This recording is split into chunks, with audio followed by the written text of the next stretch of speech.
Long ago, in a faraway tsardom, an old peasant lived with his wife and his son Martin. Time passed, and the peasant became very sick. He eventually died, leaving his wife and son alone. "Oh, my poor husband," cried his wife. "He was such a good man.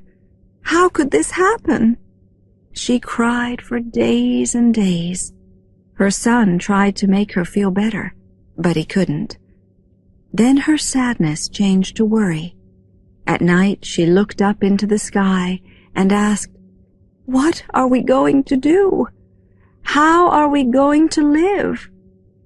After many weeks like this, she began to take control of herself again and make plans for herself and her poor son.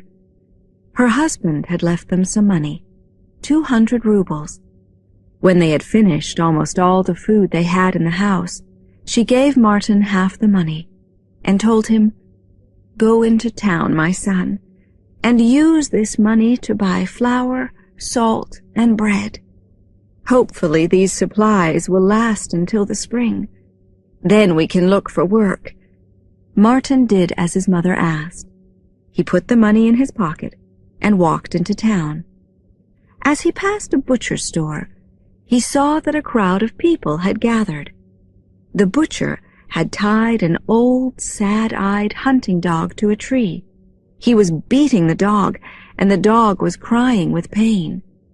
Martin pushed through the crowd and shouted, "Butcher, why are you beating this poor dog?" "Because this poor dog ate some of my best beef this morning. That's why.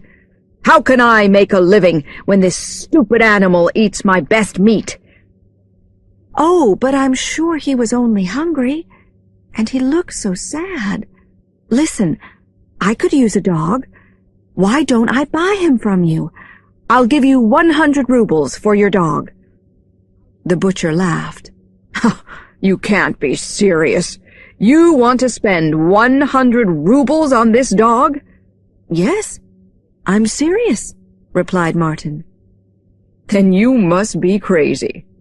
But you've made me happy, even if you are a madman, so give me the 100 rubles, and I'll give you the dog." "Certainly," said Martin, and he took the poor, frightened dog away and began to walk back along the road, out of the town and toward his home. They walked slowly along until they came to a tree which had fallen by the road. Martin sat down, brought the dog close to him, and looked into his eyes.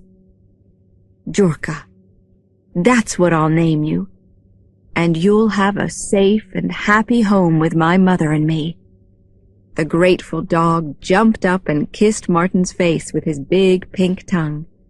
He knew that Martin had saved his life and was a kind and gentle person. The two friends then continued walking slowly home, side by side. When Martin arrived home and told his mother he had spent all their money on an old dog, she was very angry. "What? You took our money and spent it on this dog? What good can this do us? You know we have nothing. I've made one small cake with the last of the flour we had left. That's our dinner tonight, and there's nothing else. Do you understand? Oh, what would your father do if he could see us now?" "But, Mother, this dog is our good luck," Martin tried to say. His mother wasn't listening. Without speaking, she gave Martin half of the small cake she had made and left him alone to eat it. Martin shared his small meal with Jurka the dog. The next day, Martin's mother sent him into town again. But before he left, she sat him down and spoke to him in a serious voice. "These are our last 100 rubles. You mustn't waste them this time. You must buy supplies so we can eat. Do you hear me?" "Yes, Mother," answered Martin. He left their house and walked along the road into town with the 100 rubles in his pocket. On his way into town, Martin passed a small boy who had tied a rope around the neck of an old cat with a bent tail and was dragging her along the road. Martin couldn't bear to see this treatment of a poor animal and asked the boy why he was doing it. "Because this cat stole one of my mother's special cakes. I'm going to show her what happens to a cat that steals.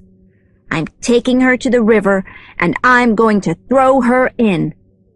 "Don't do that," said Martin. "I've been thinking that I would very much like a cat. I'll buy her from you for 100 rubles. 100 rubles? For this old thing with the funny tail? You're joking, aren't you?" laughed the boy. "Oh no, I'm very serious. And here are the 100 rubles to prove it," said Martin. The boy couldn't believe it when Martin handed him the money. He happily untied the cat, which jumped into Martin's waiting arms. Martin turned and started walking home with his new friend. He decided to name her Vaska. When Martin arrived home this time, carrying an old cat with a bent tail instead of the food they needed, his mother was very, very angry. Martin tried to calm her anger. "Mother, this is our second piece of good luck." But she threw him out of their house and shouted at him to make his own way in the world and to take the dog and the cat with him. So Martin left home to look for work and a place to live. His friends, the cat and the dog, never left his side. One evening, after several days of searching, Martin came into a small village and passed a priest who was just closing the door of his church. The priest was curious about this young man with the dog and the cat and started a conversation with him to find out more. "Hello, young man. Where are you going with your two friends?" "I'm looking for work and a place to live." "Well, if you work for me for 3 years, you won't have a contract, but you'll have a roof over your head and food for you and your friends. And at the end of that time, you'll be paid well." So Martin accepted the priest's offer and proved to be a good and honest worker. At the end of the 3 years, the priest came to Martin. "You've been a good worker, and now your 3 years with me have ended. I said that you would be paid well, and you will be. You may choose one of these 3 payments." He then put in front of Martin a bag of gold, a bag of silver, and a bag of sand. Martin thought about it.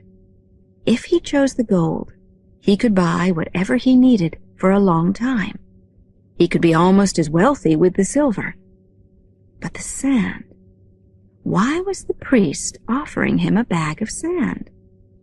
This must be some kind of test, thought Martin, and in this simple test, I think there is some kind of deeper meaning.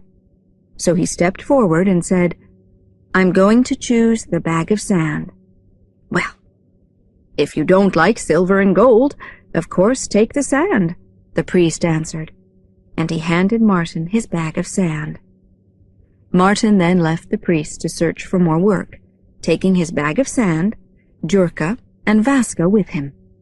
The bag of sand was very heavy, and sometimes Martin wanted to leave it behind, but he never did. After wandering for days, he came to a thick, dark forest, which was so silent that it seemed no one had ever stepped inside. He eventually came to an open space in the forest. In the center of this area, a fire was burning, and a beautiful young woman was tied to a tree in the middle of the fire. The flames were almost touching her, and she would soon be burned alive. When the young woman saw Martin, she cried out, "Oh, sir, please put out this fire. I'll bring you good fortune for the rest of your days if you do." Martin didn't care about the good fortune she promised. He only wanted to help the poor girl, so he quickly took his bag of sand and threw it on the fire to put it out. "Thank you! Thank you! You've saved my life!" cried the girl as Martin untied her. When she was free, the girl told Martin that she was the daughter of the Tsar of the Snake Tsardom, and that a cruel Tsar who was at war with her father had done this to her. She then asked Martin where he had gotten his bag of sand. Martin told her he had chosen the sand instead of gold and silver for his 3 years' work for the priest. "Well, if you chose that sand, and not silver or gold, it must be very important to you," she said to Martin.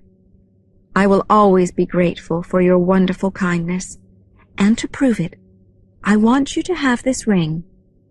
As she said this, the girl gave Martin a beautiful gold ring with shining jewels in it. "This ring is very special," she told him. "It's a magic ring, which will give you anything you desire, even if your desire is to marry a Tsar's daughter. To unlock its power, just take it off your finger and throw it from one hand to the other. But be careful. You must guard the secret of the ring. If you tell others about its magic, it will bring you great unhappiness." As soon as she had said this, she turned into a snake and slid quietly away into the forest. Martin watched her go, and then looked down at the ring on his finger. He was suddenly filled with happiness. He laughed and told Jurka and Vaska, "Do you realize what this means? We don't need to search for work. We'll have everything we need, and I can help my poor mother. But let's see this wonderful magic." So he took off the ring and threw it from hand to hand, as the girl had told him to do. He then watched in amazement, with Jurka and Vaska, as 12 young men suddenly appeared and said, "Oh, master, tell us what in the world you want, and we will bring it to you." Martin couldn't believe his eyes and ears. He answered, "Good men, take us back to my poor mother." And so they returned to his village. His mother, who was filled with guilt and sadness for sending her son away, was very happy to see him again. "Oh, my son, I've missed you so much and worried so much. Can you ever forgive me?" she cried. "There's nothing to forgive, dear mother," cried Martin, "and our life is going to be wonderful now." Of course, Martin couldn't tell his mother about the magic ring, so he went quietly outside, took the ring off, and threw it from hand to hand. Immediately the 12 young men appeared again and said, "Oh, master, tell us what in the world you want, and we will bring it to you." Martin told them to bring the best food and wine, and the finest meat for Jurka and Vaska. They then celebrated their good fortune. They all lived together in happiness for many months. Whenever they needed anything, Martin just took off the ring, threw it from hand to hand, and immediately 12 young men appeared, bringing Martin whatever he desired. Time passed, and Martin began to think of marriage. He remembered what the Snake Tsar's daughter had told him, that he could have even a Tsar's daughter. So he asked his mother to go to the Tsar's palace and ask permission for Martin to marry the Tsarevna. His mother was very worried and warned her son that this was a mistake. The son of a peasant doesn't marry the daughter of a Tsar. You should look for an ordinary girl to be your wife. You're asking me to do something which is very dangerous. The Tsar could have our heads cut off for even asking such a thing. But Martin had made his decision and wouldn't change his mind. So his mother went to the palace, feeling very anxious. When she tried to enter the palace, the guards wouldn't allow her inside. They tried to drag her away, but she made such a noise that the Tsar eventually agreed to see her. "You must be crazy," he answered when she asked if Martin could marry his daughter. "How could you imagine that a Tsar would allow his daughter to marry a peasant?" "But my son is the kindest and smartest young man in the whole world. He would make any wife proud, she answered. Well, he may be smart, he may be kind, but I'll tell you this. A man who wants to marry the daughter of a czar must send beautiful and expensive gifts. Go away, old woman. Return when you can bring gifts of this kind. Then maybe we'll talk again. The Tsar knew that a simple peasant would never be able to provide these beautiful gifts, so he thought this would be the end of the problem.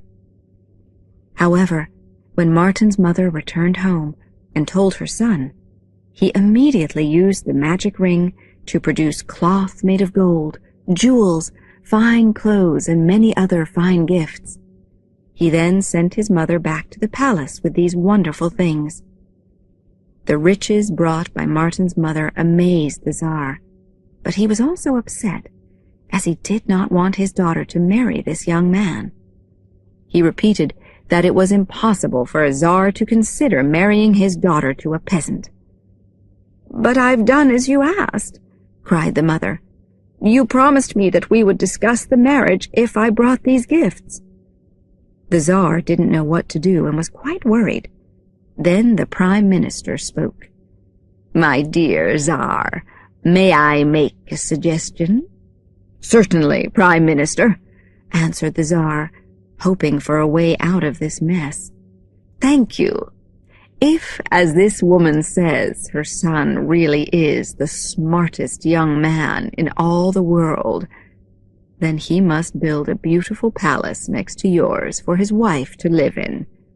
And he must build a bridge of pure silver, with apple trees on either side, with fruit of silver and gold. He must also build a great church for the couple's wedding. I suggest that if this woman's son is smart enough to do this, he can marry your daughter. If not, both mother and son should lose their heads." The Tsar happily agreed, and told Martin's mother that her son must produce these things by the next morning, or they would lose their heads. Martin's mother rushed home with this news, thinking that they would surely die. But Martin wasn't worried. That night he went to the Tsar's palace, took off his ring, and produced everything that the Prime Minister had asked for. The next morning the Tsar woke up and went outside to greet the day. When he stepped into his garden, he was amazed. There in front of him stood a beautiful shining palace, a bridge with trees of silver and gold apples, and a great church. The Tsar knew then that he had to agree to the marriage, and preparations began in the palace. The Tsarevna and Martin were dressed in the finest clothes, and a beautiful marriage ceremony took place in the great church. For days afterward, there were wonderful celebrations at the palace. The young couple then began to live together as man and wife in their palace next to the Tsar's. But the Tsar's daughter wasn't happy. She was silly and proud, and very angry that her father had married her to a simple peasant. She wanted to get rid of her husband, and tried everything to find out what his secret was, always asking him questions in her sweetest voice.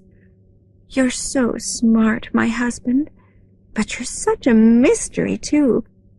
How are you able to do all these wonderful things? Won't you tell your loving wife?" But nothing worked. Martin never forgot what the Snake Tsar's daughter had told him, and he never gave away his secret. Finally, one night, his wife thought of a new and better idea. She put extra vodka in his cup at dinner, and she filled his cup until he was very drunk. She then kept him talking until he finally told her all about the magic ring. As soon as he was asleep, she took the ring from his finger and used it to take herself, the palace, the bridge, and the church away to a faraway tsardom, leaving Martin lying alone in their bed. When the Tsar discovered the next morning that his daughter was gone, he was very angry. He demanded to know where she was, but Martin was as shocked and confused as the Tsar was, and couldn't tell him anything. So the Tsar ordered his guards to build a high stone tower. Martin was locked up in this tower. There was only one tiny window, and he was given no food or water. The Tsar planned to punish him with a long, slow, lonely death. Jurka the dog had been away hunting, and when he returned, he was very upset about what had happened to his friend. He ran to Martin's mother's house to tell her, and found Vaska the cat lying by the fire, sleeping happily.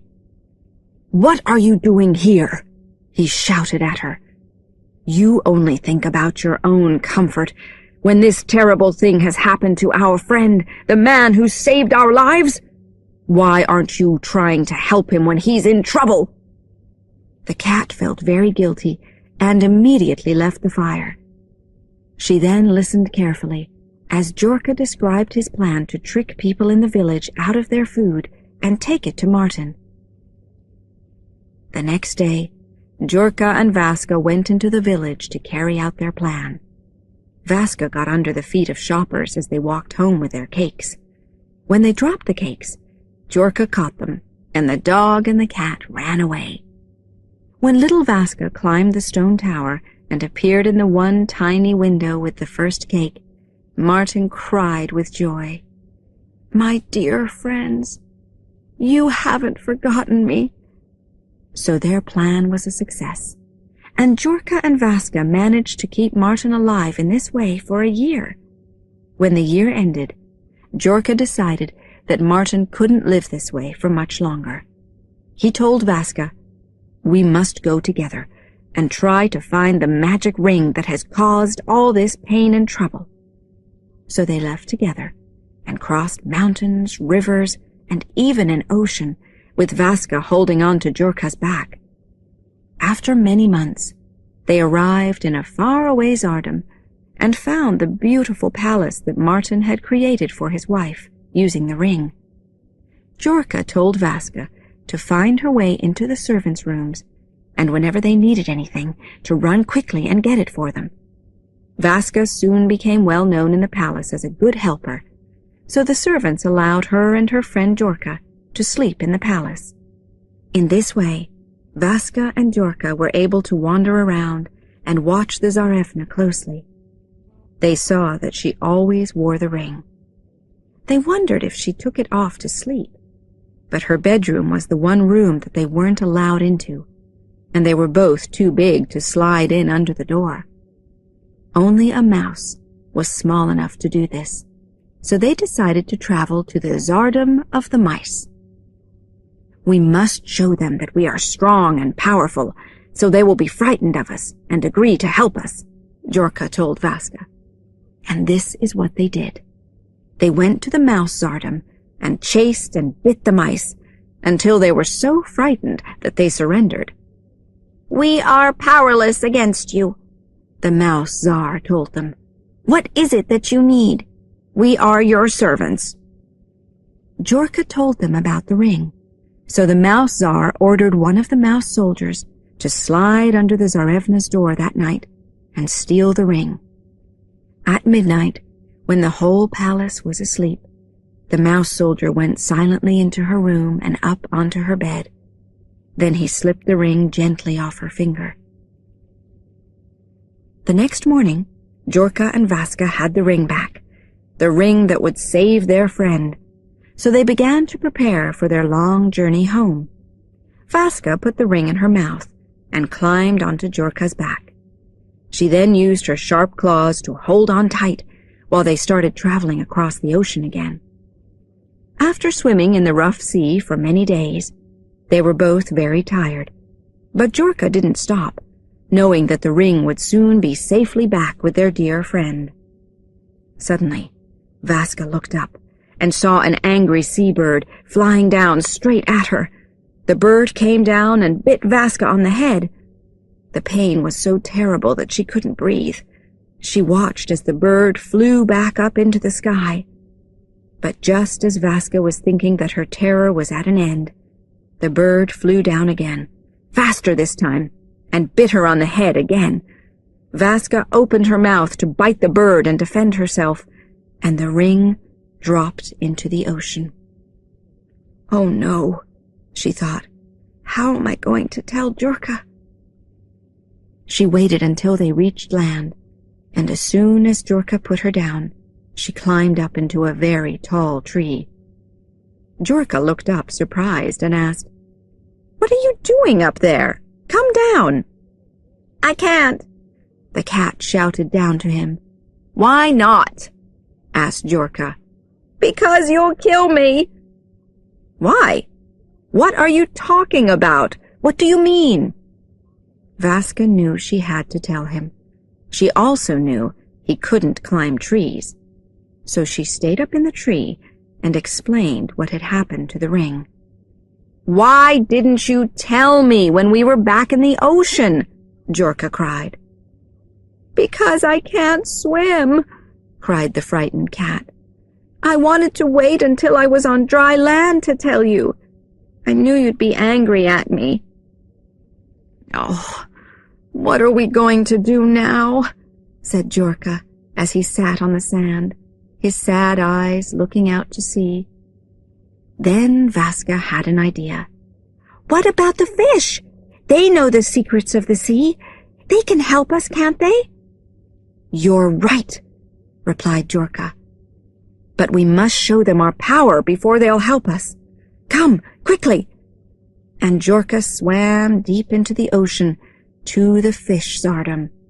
He chased and threatened the fish until they were so frightened that they offered to help him. Jurka explained to the fish tsar and his fish soldiers about the ring.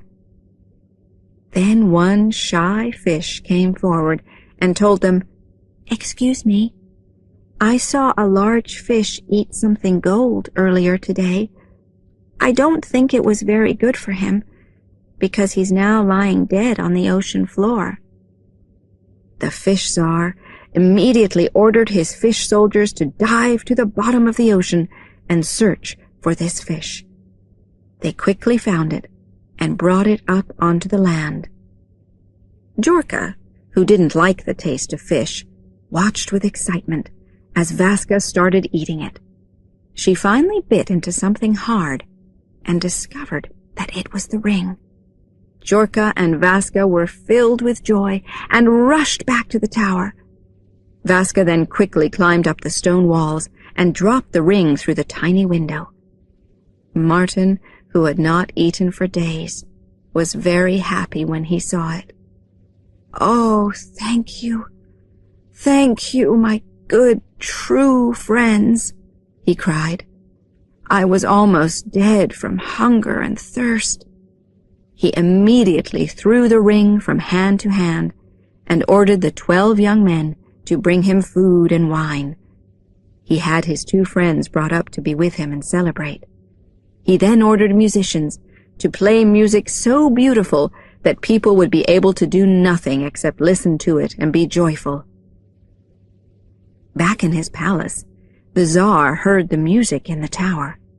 He was very angry that instead of dying, Martin seemed to be celebrating. He sent his guards to stop this, but the guards could do nothing except stand and listen to the music. The Tsar then sent his soldiers to stop this noise, but they could do nothing except stand and sing happily.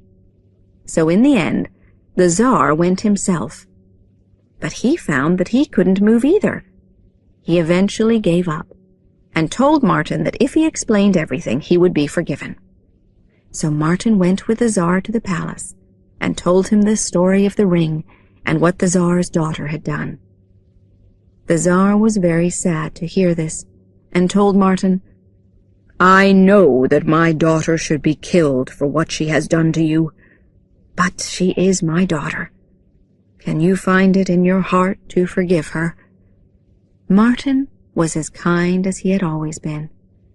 He couldn't have the Tsarevna killed, so he agreed to take her back.